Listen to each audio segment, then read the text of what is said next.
Futbol tarixidagi imkonsiz 5 ta gol. 5-o'rin Mixail Lankom. Go'yoki oddiy patkattdek tuyulgan, ammo u to'pni shunday kesib yubordiki, to'p to'g'ri darvozaga kirib bordi.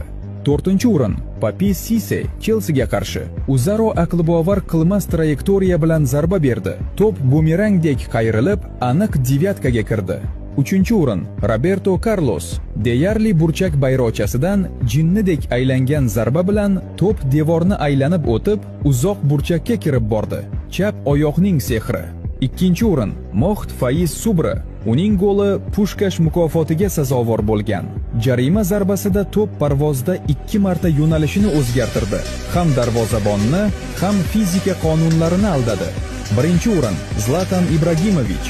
Angliya darvozasiga 30 metrdan o'ziga qarshi bisiklet zarbasi. Bu shunchaki gol emas edi. Bu sof san'at edi.